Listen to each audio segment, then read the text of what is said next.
성경은 하늘의 책이다. 그래서 성경을 가까이 하면 세상이 멀어지고 성경을 멀리하면 세상이 가까워진다. 이제 3개월 딱 남았습니다. 지금서부터 성경을 다 보시려면 하루에 1시간 이상은 소비해야 될 것 같습니다. 그러니까 부지런히 보셔서 또 올 한 해가 가기 전에 내년에 또 해야지 그런 얘기 하지 마시고요. 올 한 해는 꼭 보시기 바랍니다. 오늘도 주님 안에서 여러분과 함께 은혜의 말씀을 나누려고 하는 것은 아까 봉독해 올린 킹제임스 성경 창세기 15장 1절에서 11절로서 믿음의 조상인 족장들 7번째인 아브라함 6번째로 의로 간주된 믿음이라는 제목으로 이 시간 같이 은혜를 나누려고 합니다. 지난주에 14장에서 우리는 북쪽 바벨론의 네 왕이 연합하여 남쪽의 요단 평지에 있던 5왕을 정복하여 많은 도시를 약탈함과 동시에 소돔과 고모라도 약탈하고 롯을 포로로 잡혀갔음을 보았습니다. 이 소식을 들은 아브라함은 자신의 318명의 사병을 거느리고 네 왕을 밤에 습격하여 그들을 멸절시키고 다마스커스까지 추격했습니다. 아브라함은 롯과 그의 가족을 되찾을 뿐만 아니라 빼앗겼던 모든 재물도 도로 찾아왔습니다. 돌아오는 길에 그는 천지의 주제시여 지극히 높으신 하나님의 제사장, 의의 왕, 평강의 왕, 멜기세덱이 빵과 포도주를 가지고 나와 아브라함을 맞이했고 아브라함은 멜기세덱 제사장에게 11조를 드렸습니다. 자, 그 뒤 집에 돌아와서 가만히 생각을 해봤습니다. 자신의 가신 318명과 함께 이 싸움에서 승리했으나 이것이 문제가 아니라 앞으로의 일이 참으로 걱정이 됐습니다. 혹 이 패배한 네 왕들이 자기를 대항하기 위해 언젠가는 다시 그들이 돌아올 걸 생각하니 두렵고 무서움이 온몸에 스며들기 시작을 했습니다. 불안과 공포의 날을 보내고 있을 때 창세기 15장 1절에 이런 말씀이 이상 중에 들려왔습니다. 이런 일들 후에 주의 말씀이 환상 중에 아브라함에게 임하여 말씀하시기를 아브라함아 두려워 말라 나는 너의 방패시여 너의 지극히 큰 상이라 하시니라. 첫 번째로 아브라함에게 하나님께서는 두려워 말라 나는 너의 방패이여 지극히 큰 상이라고 말씀하셨습니다. 이 말씀이 불안과 공포에 떨고 있는 아브라함에게는 청아한 음악처럼 들렸을 것입니다. 이러한 말씀은 캄캄한 밤하늘에 연속적으로 터지는 정말 축복처럼 황홀해서 무슨 말씀부터 붙여야 될지 망설여집니다. 먼저 하나님은 아브라함에게 안심시키는 말로 두려워 말라라고 말씀하셨습니다. 이 두려워 말라라는 말은 성경에서 무려 300회나 기록되어 있습니다. 우리가 많이 듣고 외우고 있는 이사야 41장 10절에도 너는 두려워 말라 내가 너와 함께 함이라 놀라지 말라 내가 내 하나님이라 내가 너를 강건하게 하리라 정녕 내가 너를 도우리라 정녕 내가 내 의의 오른손으로 너를 높이리라. 우리 이 말씀 가지고 얼마나 위로를 받았습니까? 우리가 두려울 때마다 주님께서는 저희들에게 두려워 말라고 말씀하십니다. 어떨 땐 영음으로, 어떨 땐 말씀을 읽었을 때 이 말씀이 와닿아서 가슴을 치며 정말 감사했던 이런 것들이 얼마나 많이 있었습니까? 우리 인간은 본능적으로 두려움을 갖는 경향이 있습니다. 그러나 일을 하시는 주님께서는 그때마다 우리에게 두려워 말라, 낙심하지 말라고 격려해 주십니다. 예수님께서도 얼마나 자주 그의 제자들에게 두려워 말라고 말씀하셨습니까?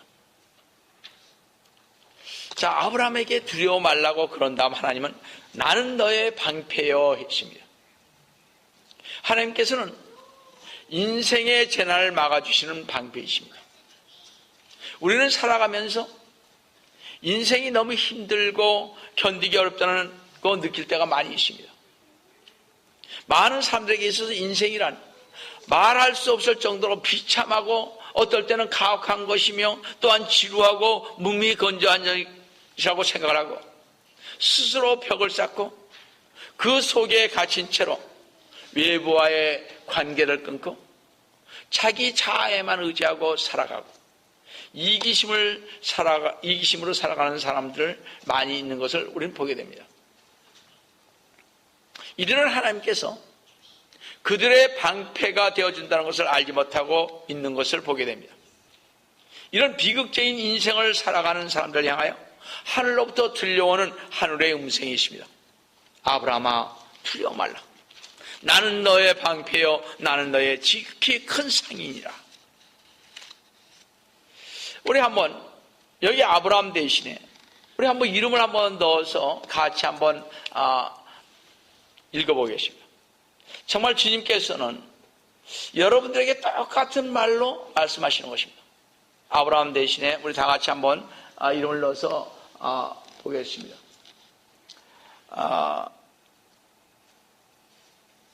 자, 다 같이 읽겠습니다. 제가 영어가 두려워 말라 그러면 여러분들은 제 이름을, 자신의 이름을 대는 것입니다. 다 같이 읽겠습니다. 영어가 두려워 말라. 나는 너의 방패요. 나는 너의 지극히 큰 상인이라.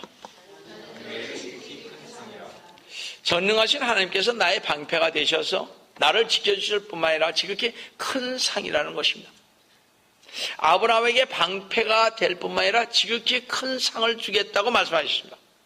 그럼 하나님께서는 아브라함에게 어떠한 큰 상을 주시겠다고 약속하셨습니까? 하나님께서 천하를 통일해서 그 백성을 통치하는 왕권을 주시겠다고 했습니까? 아니면 세상에서 가장 고귀한 명예와 보물을 상급으로 주시겠다고 했습니까? 그런 것이 아닙니다. 이러한 것들이 아닌 것입니다. 세상에 있다 없어질 것이 아닌, 불에 타 없어질 것이 아닌 그런 상인 것입니다. 자, 그렇다면 그 상은 무엇입니까? 여기서 상이라는 어떤 물건이 아니라 하나님 자신의 칭호인 것입니다. 다시 말씀드려서 아브라함이 하나님으로부터 받게 될 지극히 큰 상이란 바로 하나님 자신을 주시겠다는 것입니다. 보통 사람들에게는 잘 이해가 안 되는 말씀입니다. 하나님은 아브라함에게만 아니라 모든 믿는 자에게 최고의 상으로 하나님 자신을 주시겠다고 지금 말씀하고 계신 것입니다. 예수님께서도 이와 비슷한 말씀을 요한복음 14장 21절에 이렇게 말씀하고 계십니다. 나의 계명들을 가지고 그것들을 지키는 사람은 나를 사랑하는 사람이니 나를 사랑하는 사람은 나의 아버지께 사랑을 받으리라. 또 나도 그를 사랑하여 그 사람에게 나 자신을 나타내리라고 하시니라 그러십니다. 만일 예수님께서 나를 사랑하는 자는 내 아버지께 사랑을 받을 것이요 나도 그를 사랑하여 그에게 80평 아파트를 주리라 하셨다면 아마 집 없는 사람들은 아주 좋아했을 것입니다. 그러나 맨션은커녕 단 감방 하나 없는 사람일지라도 그가 만일 고차원적인 것을 추구하고 영혼을 사모하는 자라면 주님께서 아파트를 주겠다고 말씀하셨다면 아마 그는 굉장히 실망이 컸을 것입니다. 하나님이 기껏해야 우리에게 주실 것이 물질적이고 육신적인 것이라면 기독교는 얼마나 험한 종교가 되겠습니까? 하나님 자신이 지극히 큰 상이라는 말에 무엇인가 더 큰 기대를 한 사람에게는 아마도 시큰둥했을 것이고 아무 생각 없이 그냥 그 말씀을 받아들였을 것입니다. 만약 하나님이 우리에게 노벨 평화상을 주신다거나 수억 원을 주신다면 몰라도 하나님 자신을 상으로 내놓으신다고 하니 이런 싱거운 허풍이 어디 있겠습니까? 그런 거로 이런 말씀은 불신앙자들, 성령으로 거듭나지 아니한 자들에게는 아무런 매력도 흥미도 없었을 것입니다. 차라리 갓난 어린아이에게 노벨 평화상 얘기를 하는 것이 더 낫지 않겠습니까? 배부르게 먹고 신나게 달리고 신물나게 세상을 즐기는 것을 행복이라고 생각하는 사람들에게 천국이니 영생이니 하는 영적인 일들이 너무 의미가 없을 것입니다. 그들은 그저 아파트 열쇠나 고급 승용차 열쇠를 쥐어주면 아마 만족해할 것입니다. 이들은 이 세상과 함께 살아가고 행복하게 산다고 하나 혼자 있을 때는 무엇인가 고독하고 외롭고 쓸쓸함을 느끼고 살아가고 있는 자신을 발견하게 될 것입니다. 그들은 행복을 노래하나 마음은 애수의 슬픔에 젖어 있습니다. 그들은 웃고 있으나 속으로 울고 있습니다. 그들의 과거를 보면 지역으로 가득 차 있고 현재를 보면 슬픔뿐이고 미래를 생각하니 죽음의 사자가 입을 벌리고 있음을 보게 됩니다. 바로 이 세상 사람들은 언젠가는 저 죽음의 사자 입으로 들어갈 테지 하면서 혼자 독백을 할 것입니다. 그러면서 그런 사람들은 내 인생이 처절하구나. 누가 이 사망의 몸에서 나를 건져내려.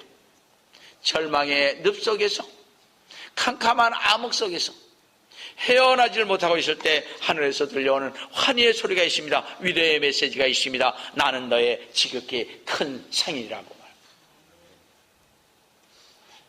여러분, 하늘로부터 들려오는 이 말씀을 귀가 있는 우리는 들어야 할 것입니다.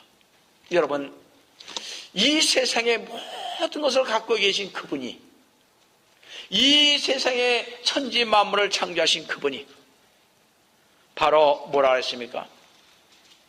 나는 너의 지극히 큰 상이라. 내가 너와 함께 있다고. 내가 바로 너에게 큰 상이 될 것이라고. 이런 말씀을 했다면 아마 우리는 뛰어야 될 것입니다. 근데 봐도 뛰지 않습니다. 우리는 이런 거는 잘 안 들어와요. 그저 내가 좀 출세 좀 하고 공부 잘해서 취직 좀 잘하고 좀 돈 좀 벌고 그런 것만 많이 들어오죠.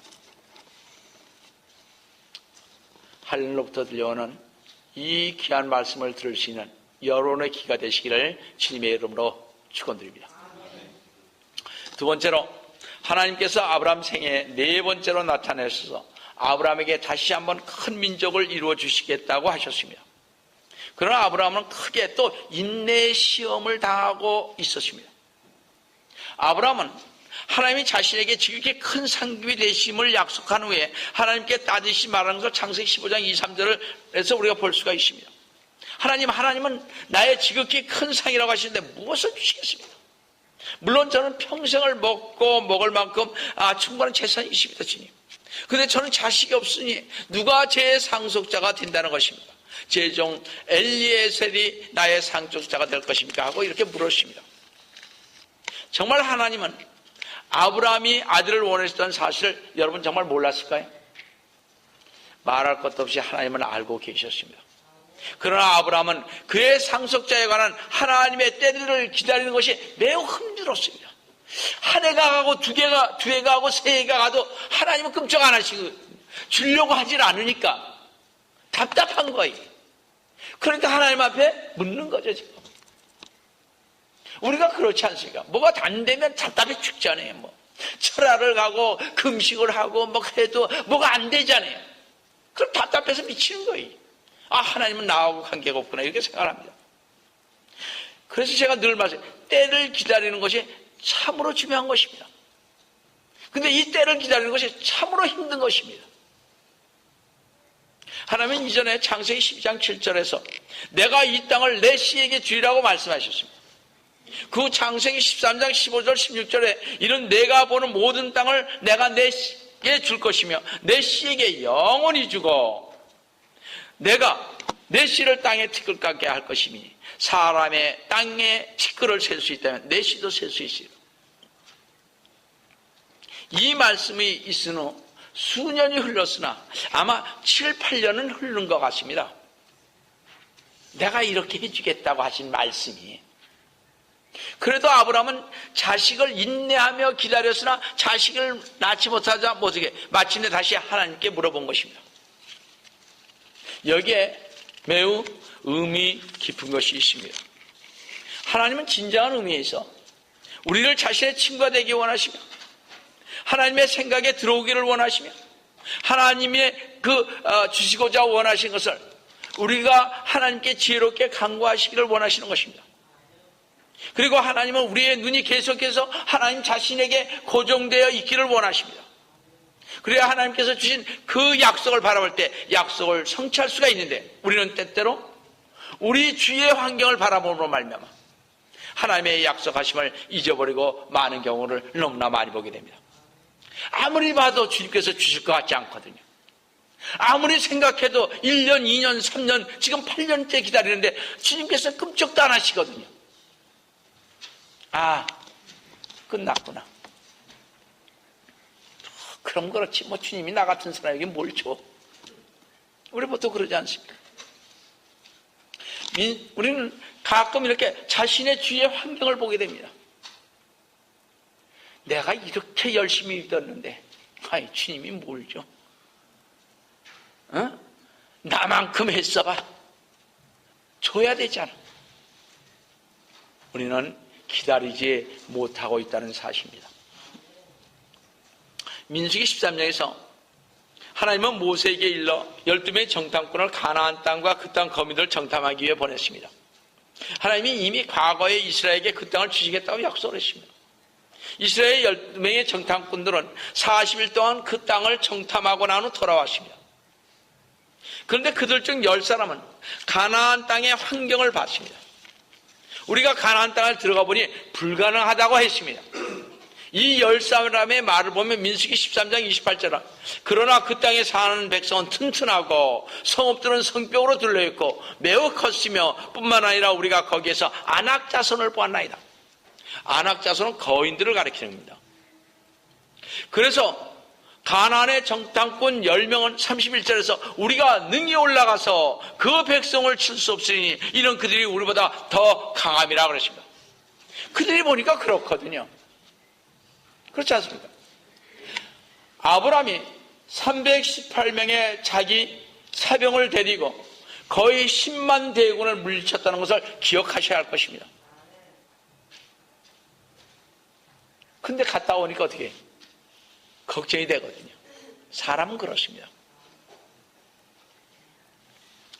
여러분, 그런데요, 이 12명의 정탐꾼 중 10명 그렇게 얘기했을지언정 2명은 하나님만을 바라보고 하나님에게 눈을 고정하고 하나님의 약속을 믿는 갈렙과 여호수아는 환경이 아무것도 아니라는 사실을 알고서 민수기 13장 30절에 이렇게 말했습니다.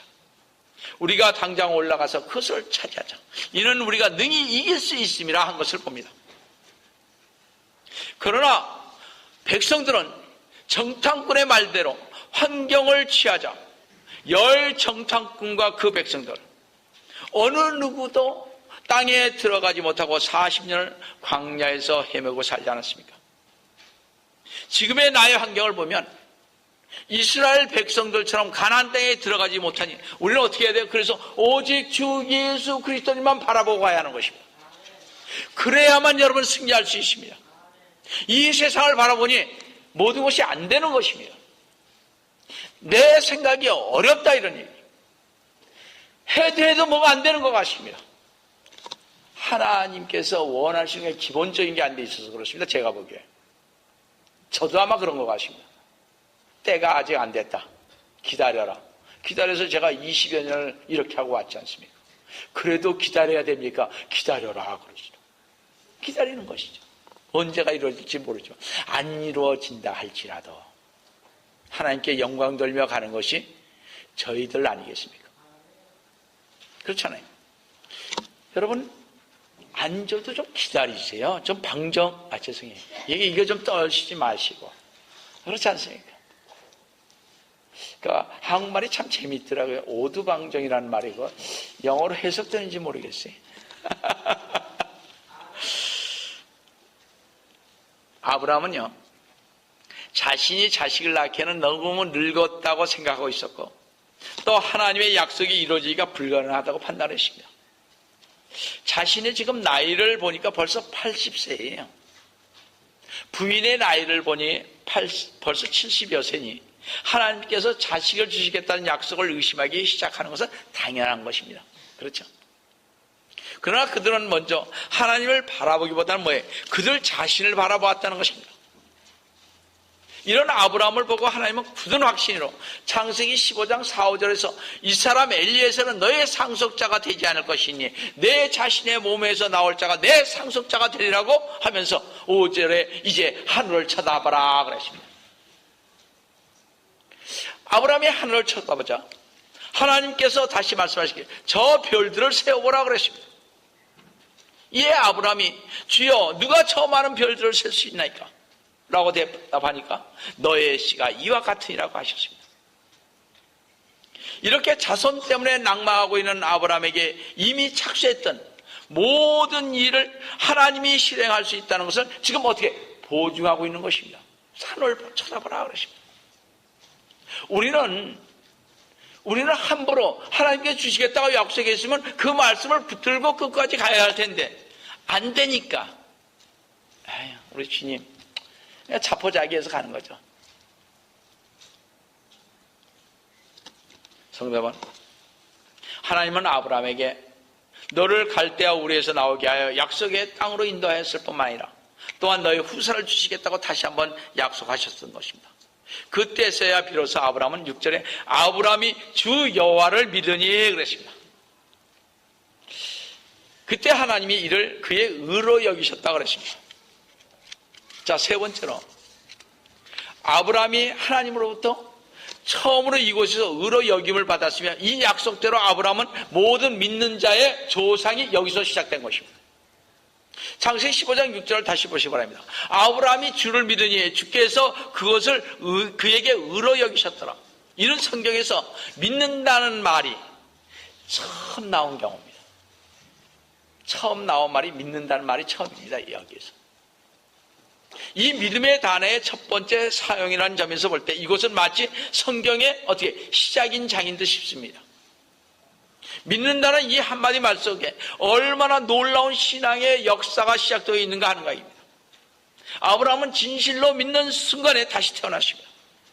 우리는 이 사실에서 이 말씀이 지니는 커다란 뜻의 일부를 찾아볼 수가 있습니다.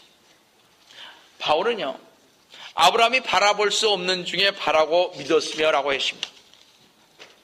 여기서 우리는 그 말씀의 근원부터 살펴볼 수가 있는데 믿는다는 말은 뒷받침하고 지탱하며 강하게 함을 뜻합니다. 바로 아브라함은 하나님 안에서 뒷받침되고 양분을 하나님으로부터 받으며 하나님께서 의지했을 때 지탱을 하면서 하나님 안에서 자라게 강하게 되었다는 것입니다.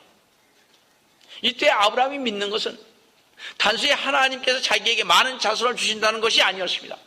다시 한번 5절 다시 잘 보시기 바랍니다. 그를 밖으로 데리고 나가 말씀하시기를 이제 하늘을 쳐다보고 별들을 셀 수 있다면 그들을 세어보아라.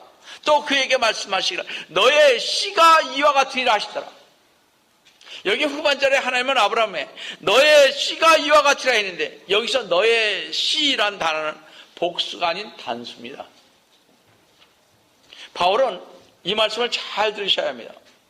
바울은 갈라디아서 3장 16절에 아브라함에 관해서 이렇게 말씀을 하고 있음을 봅니다. 이제 이 약속들은 아브라함과 그의 씨에게 하신 것인데 많은 사람을 가리켜 씨들이라고 말씀하시지 아니하시고 한 사람을 가리켜 너의 씨라고 말씀하셨으니 그는 그리스도시라 하신 것을 보아 아브라함의 씨가 지금 뭐예요? 그리스도라는 것을, 예수 그리스도님이라는 것을 알 수가 있습니다. 아브라함은 믿음으로 그의 자손이 이 세상에 온다는 약속을 받아들인 것입니다. 그리스도는 다른 사람 아닌 하나님께서 아브라함에게 약속하신 자손이고 아브라함은 이 자손을 믿음으로 의롭다 하심을 얻게 되는 것입니다. 그러니까 아브라함 때에 내가 있었다고 주님이 말씀하시잖아요. 우리도 아브라함처럼 그리스도를 믿음으로 말미암아 의롭다 하심을 얻게 되었습니다. 아브라함은 그의 자손에 관한 약속의 말씀이 이루어질 것을 믿었고 우리는 이 약속이 주 예수 그리스도님께서 이 땅에 오심으로 이루어졌음을 알고 있습니다. 아브라함은 오실 자손을 믿었고 우리는 오신 자손, 즉 주 예수 그리스도를 믿고 가는 것입니다. 우리 주 예수 그리스도님, 즉 아브라함의 자손을 믿습니다. 우리 죄를 위해 죽으시고 우리를 대신해서 형벌을 받으시고 우리를 대신해서 십자가에 죽으시고 부활하신 주 예수 그리스도님을 믿음으로 하나님 앞에서 의롭다 하심을 우리는 얻게 되는 것입니다. 그래서 성도 여러분, 우리는 주님을 아브라함처럼 믿지 않으면 안 됩니다. 믿음은 실현 불가능한 것처럼 보이는 약속을 믿는 것입니다. 아브라함처럼 말입니다. 우리는 주 예수 그리스도님을 믿음으로만이 의로 여겨진다는 사실을 믿고 주님 앞에 가는 그날까지 주님의 뜻을 행하며 기쁨으로 주님의 몸된 교회와 의를 위해 사시는 우리 성도 여러분 되시기를 주님의 이름으로 다시 한번 축원드립니다.